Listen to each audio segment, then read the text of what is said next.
西醫角度都已經冇辦法嘅情況下，多活咗10年嘅命，追求長生時候，佢一定首先要做嘅嘢就係拜北斗。禍福都係由佢嚟決定嘅。即係晚上嘅時候睇到北斗星呢7粒星，比你去睇流星係靈驗好多嘅。咁我哋係咪可以通過南斗或者北斗去進行一個改命嘅操作呢？如果佢同我哋人同埋呢個星上邊嘅呢個之間產生到感應共鳴嘅話，咁呢個先至係真正起到作用。我哋今日嚟傾一個好神秘嘅話題，改命。逆天改命係咪真係存在嘅呢？咁從我哋人一出生，我哋嘅時辰八字其實已經註定咗我哋嘅一生。咁命係點樣改嘅呢？所以我哋今日請到個專家嚟為我哋解答。有請漢少師兄。講到命呢，我哋好多人都經常會講就係一命二運三風水啊。咁其實我哋係點樣去理解所謂嘅一命二運三風水呢？我一直都係咁覺得嘅。反正我哋自己冇得揀嘅就係命，唔到我哋決定，唔到我哋選擇嘅嘢都係命，佢係注定嘅。咁咩係運啊？運就一定係同時間掛鈎嘅嘢，佢隨住時間去改變。可能你做一個同樣嘅決定，你可以選擇做嘅呢件事喺唔同嘅時間做出嚟，結果就唔同。呢個就係運，所以佢有好運，有衰運。其實佢就統稱佢就叫時運，係因為同時間掛鈎嘅。咁風水咁啊，肯定係環境學啦。佢唔單單淨係話我哋住嘅地方、工作嘅地方喎，其實包括我哋身邊所有影響到我哋嘅外在條件、外在環境，冇錯啦。包括甚至我哋講你身邊嘅人際關係、你識嘅朋友、你做嘅行業啊、你公司嘅環境、前景，其實都係同風水有關嘅。佢唔係淨係話我哋屋企呢度擺嚿嘢，嗰度擺個乜嘢啊，前邊要見到乜嘢先係淨係風水。其實佢係一種係好廣泛嘅敘述嚟嘅。咁我哋今日主要講嘅係乜嘢命呢？剛才我哋都講啦，我哋冇得揀嘅，決定唔到嘅嘢就係命。咁其實呢個命除咗我哋自己本人決定唔到，咁仲係由乜嘢嚟決定呢？其實佢係由北斗決定嘅。點解佢可以決定呢？因為其實我哋喺北斗經入邊會有講到，凡夫在世，命分雖然有尊卑啊，有皇帝啊，可能有唔同有老百姓，佢哋嘅尊卑唔同，但係其實個命運係冇差別嘅。啊，佢哋所有嘅嘢其實都係由北斗本命所決定嘅。我哋所謂經常會講到嘅就係話北斗主死，南斗主生。其實佢就係北斗南斗入邊，佢有一個叫吐運珠魄，喺人變成一個投胎之前，變成一個人身之前，佢係由運同埋魄都係由北斗決定。一個決定你過得好唔好，一個決定你幾時死。呢個就係我哋所謂嘅北斗同埋南斗都係由呢個天上嘅星星嚟決定我哋嘅。咁我明白啦。咁講到真係改命啦，咁我哋係咪可以通過南斗或者北斗去進行一個改命嘅操作呢？係啦，咁呢樣嘅咧喺我哋道教入邊咧有個專業名詞叫禮斗。其實通俗啲嚟講，大部分人可能以前我聽啲老人家就會講過拜北斗啊。其實拜北斗就係我哋講，我哋對住個天上嘅北斗去禮拜許願，冇錯啦。咁如果佢同我哋人同埋呢個星上邊嘅呢個之間產生到感應共鳴嘅話，可能對我哋就會產生到命，就會產生到影響啦。咁呢個先至係真正起到作用嘅。嗱，我哋剛才有講到啦，北斗注死決定咗人哋你嘅壽命係幾時到頭啊嘛。咁古時候喺北斗經入邊亦都會有講到，上至帝王，下及庶人。都係冇分別嘅，佢一視同仁。咁喺古時候，其實我哋就已經好出名嘅一啲典故，你會聽過嘅。例如諸葛亮，佢喺最後嘅時候，為咗想幫自己續命嘅時候，係咪會做過呢個叫七星續命燈啊？點燈當時佢係啊，其實我哋喺《三國演義》入邊，佢會有講，就係最後嘅時候，佢想自己，佢知道自己大限已到，但係佢係為咗要繼承劉備嘅大業，繼續去幫佢去創業嘅情況。統一三國，冇錯啦，佢就要幫自己續命。佢當時用嘅七星續命燈，咩係七星啊？北斗七星。其實呢個亦都係我哋可以講喺古時候好早幾千年前就已經一直有呢種對呢個北斗嘅崇拜，係對呢個星神嘅崇拜衍生出嚟嘅好多我哋道教入邊嘅各種嘅科儀啊、術法呢方面嘅嘢。咁所以啦，係唔係可以？你諗下，連啲咁勁嘅人，我哋嘅前輩啊，包括出名嘅術士啊、皇帝追求長生嘅時候，佢一定首先要做嘅嘢就係禮斗。我哋講嘅就係拜北斗。咁呢樣嘢本身就係一定係有一定嘅歷史淵源，同埋我哋講有一定嘅經驗可以去參考嘅。聽到我都想去試下拜下。咁但係啦，我聽你講咗好多都係舊史嘅事，舊以前嘅歷史。咁你而家我哋現代啦，咁好多嘢都變化啦，成個時代包括科技啊，包括我哋身邊嘅環境都有各種嘅變化。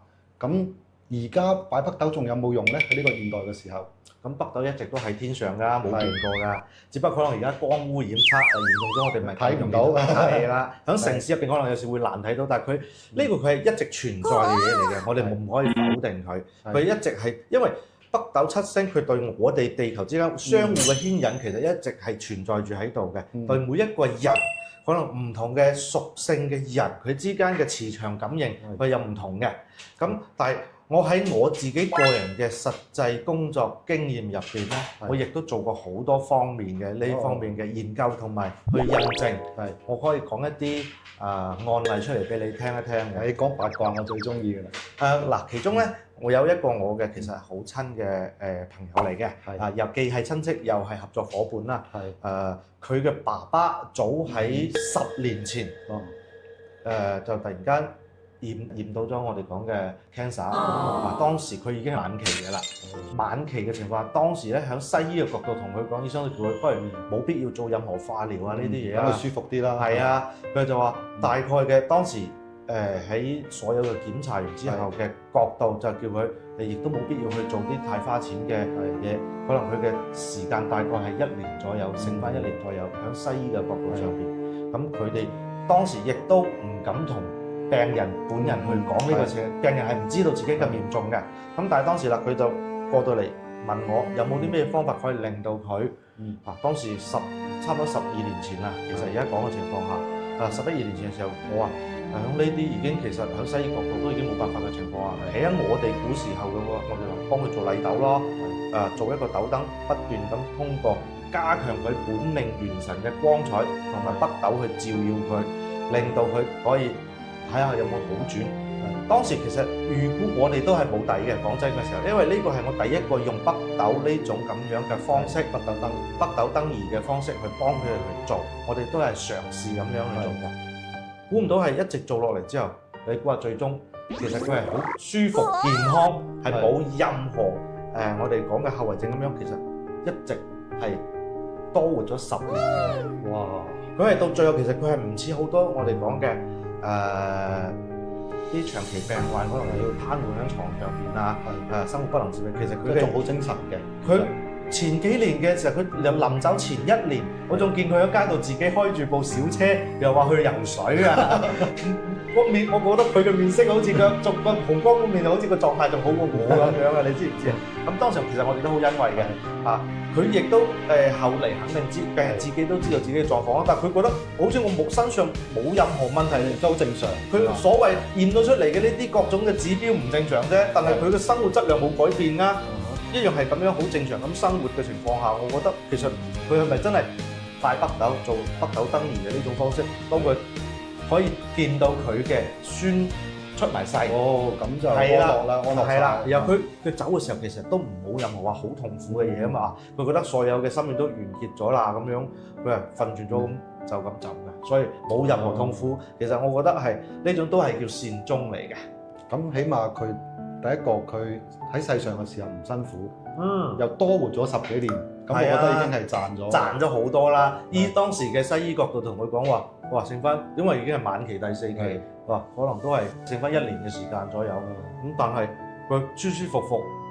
前期咧佢哋嘅家人全部都瞞住佢，唔會講嘅。咁當然我哋講所有病人嘅心理狀態對佢影響都好大。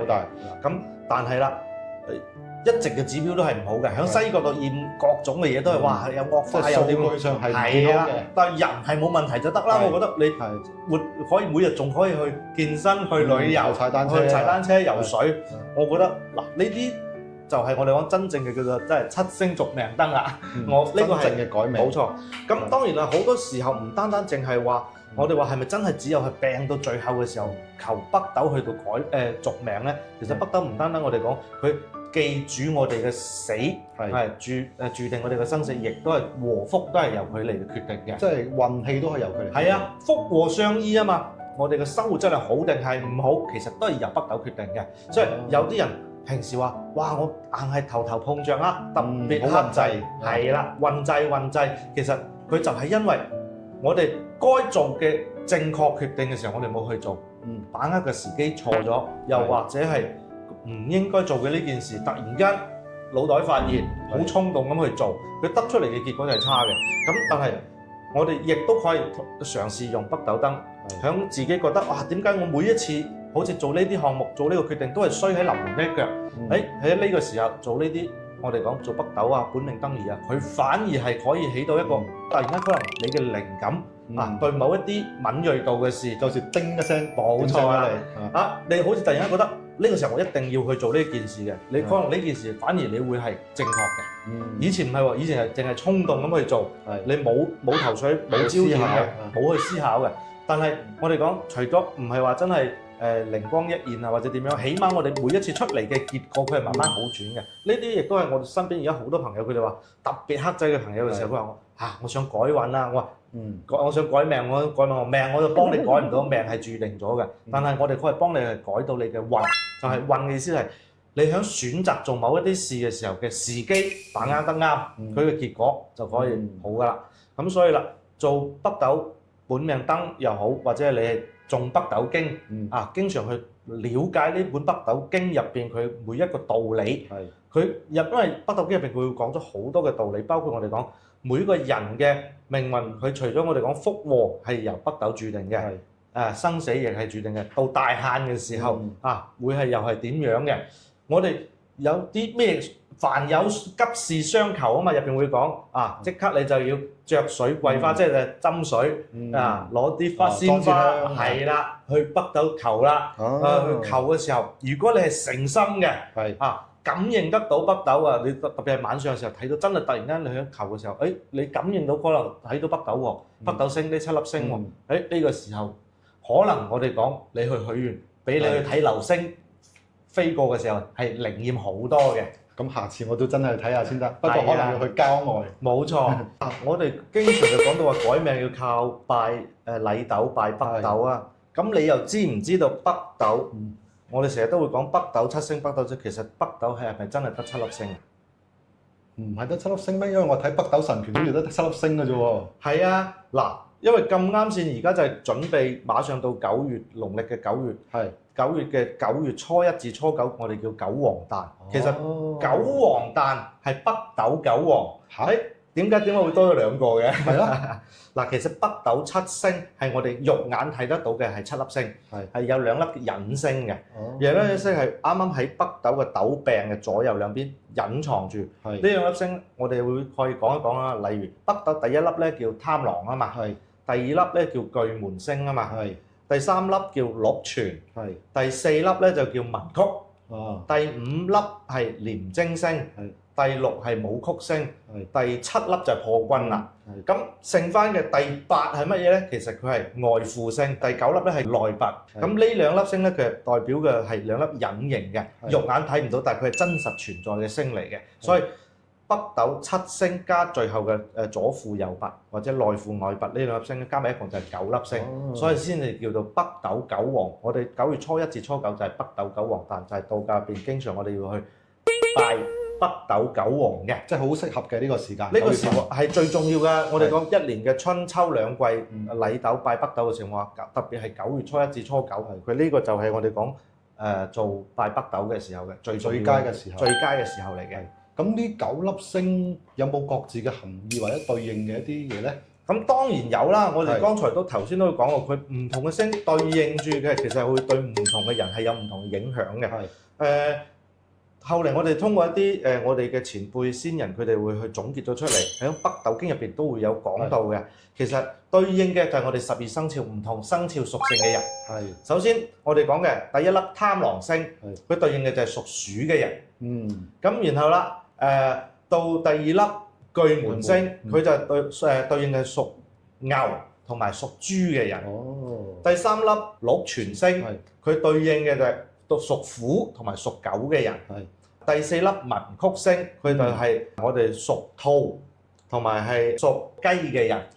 咁然後啦，到第五粒星係廉貞咯喎，廉貞咧就係屬龍同埋屬猴嘅人。有第六粒喎，武曲星，武曲星嘅話咧，佢對應嘅就係屬蛇同埋屬羊嘅人。咁最後一粒破軍就係屬馬嘅，佢只有係第一粒係屬鼠，最後一粒第七粒破軍屬馬，呢個係得一個生肖，其他係兩個生肖嘅。咁係咪我屬邊個生肖我就拜邊粒星咧？係啊，因為佢係你對應你嘅本命星君嘅星嚟嘅。咁啊，對你嚟講影響係最大嘅。OK，咁我明白啦。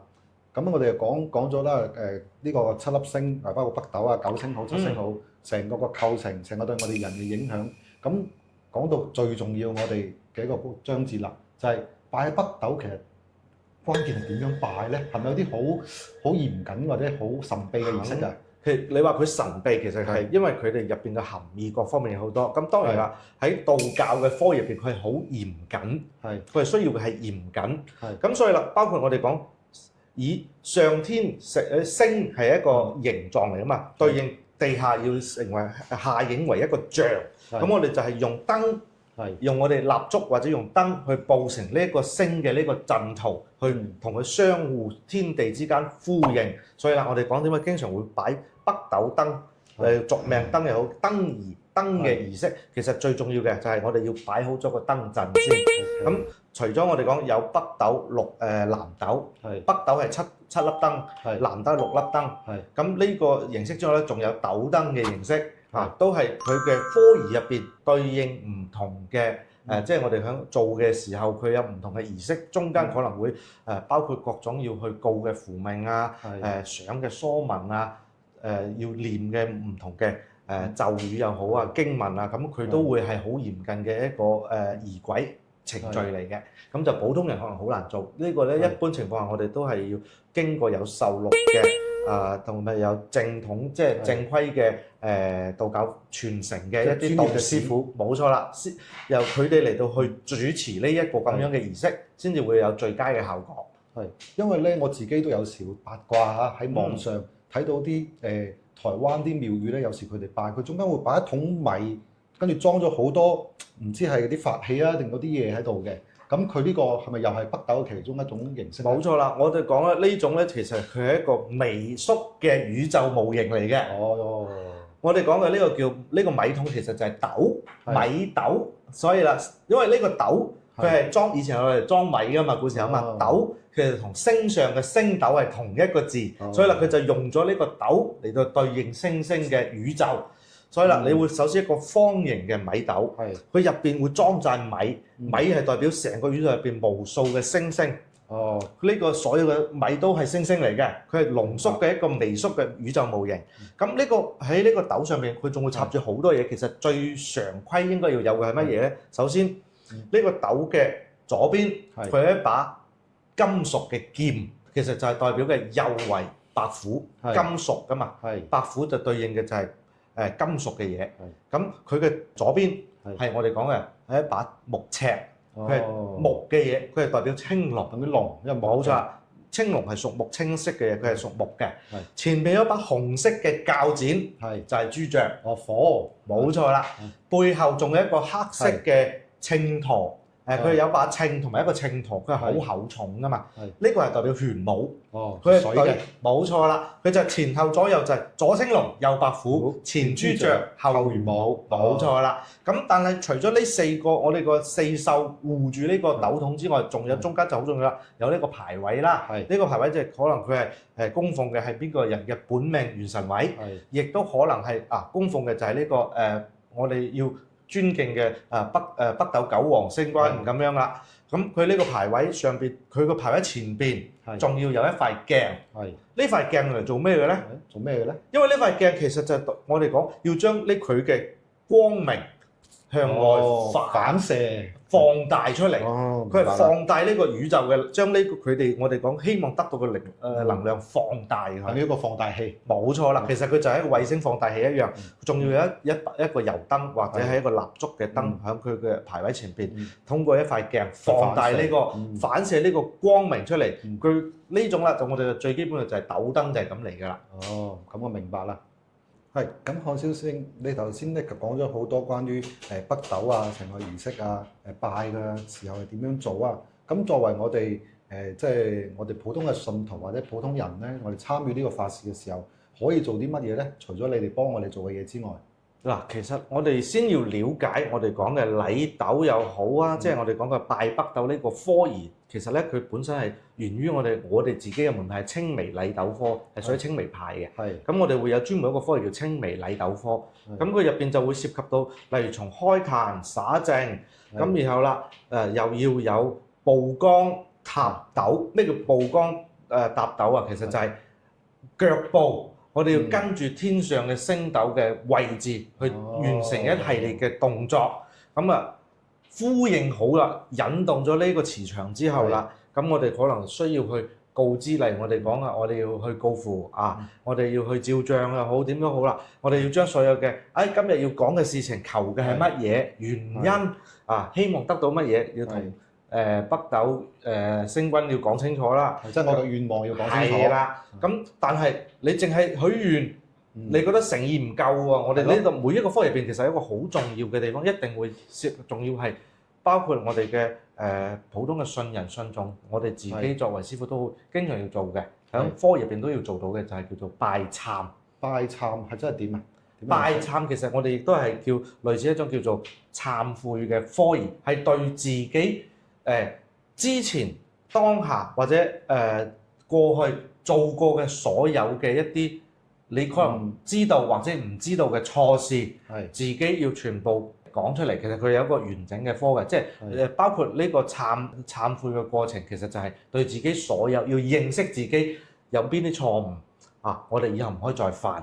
其實我哋就係講啦，有則改之，無則加勉，就係話將我哋以前做過嘅唔應該做嘅錯事，全部要有一種反省嘅心態，然後啦，冇做過嘅錯事，亦都要加強印象，以後唔可以做。呢個就係好重要嘅懺悔拜懺嘅一個過程嚟嘅。係，咁聽落同天主教喺牧師面前話神我有罪咁樣好似喎。其實所有嘅宗教，我哋只要係一個正常嘅宗教，其實都係導人向善，唔好係有呢種起一種我哋嘅心生一啲邪念、貪念、歪念嘅，都係導人向做好事嘅，唔好去做壞事。咁所以懺悔係一個好重要嘅過程嚟嘅。哦，咁聽落其實呢個拜斗去改運嘅呢個過程，其實係咪等於改變自己咧？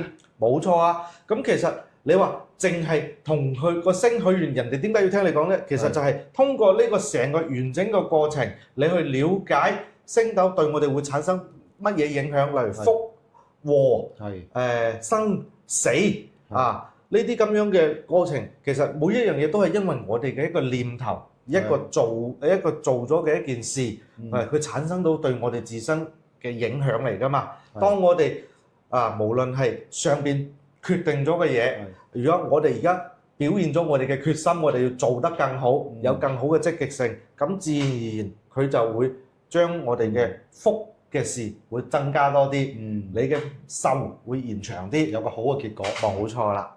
哦，原來係咁嘅。咁樣我又想問到啦。咁如果我譬如有啲我哋嘅觀眾，佢話覺得我真係唔方便，或者我喺海外，或者我喺好遠嘅地方，我又唔方便揾師傅做呢啲法事，我屋企可以做啲乜嘢咧？嗱，首先一個我前面都會有講過嘅，係好重要嘅。我哋一開始嘅時候，可能你亦都冇必要話拎住本我哋去網上下載一本所謂嘅咩北斗經啊呢啲嚟到自己去讀。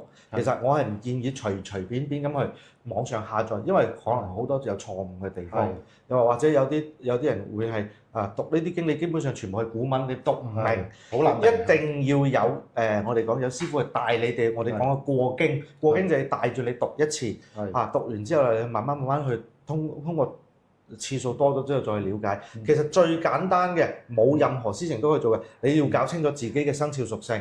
揾到自己對應嘅星君，淨係念呢一個星君嘅名號都有用係嘛？一樣有用。呢個係我哋講嘅，例如我屬鼠嘅咁北斗第一貪狼星君佢嘅名號，你可以一次念10次、20次、749次、100次其實係為咗係我哋念嘅次數多，其實係去引動我哋相互之間嘅感應㗎嘛。念呢一個都係可以嘅。咁當然啦，亦都可以請有資質嘅、有法脈傳承、有正統嘅呢啲壽祿傳承嘅呢啲道家師傅，去幫我哋去做，例如禮斗嘅登儀啦、告符或者係我哋講嘅包括拜懺代為轉經前提都係你自己要有一個善心，有一種積極嘅心態去面對或者去思考我係咪點樣去做好呢件事啫。OK， 咁我明白啦。咁可能我哋今日嘅篇幅有限啦，時間有限。咁我哋可能講咗涉及到改命，涉及咗我哋拜北斗。咁可能有好多我哋觀眾想諮詢更加多嘅啲內容。咁我會喺下方嘅資訊欄放咗我哋漢蕭師兄嘅一個聯繫方式，到時可以各位觀眾自己去聯絡漢蕭師兄，咁再去做啲詳細嘅諮詢嘅。咁今日我哋嘅時間差唔多啦，下次再見，下次再見，拜拜。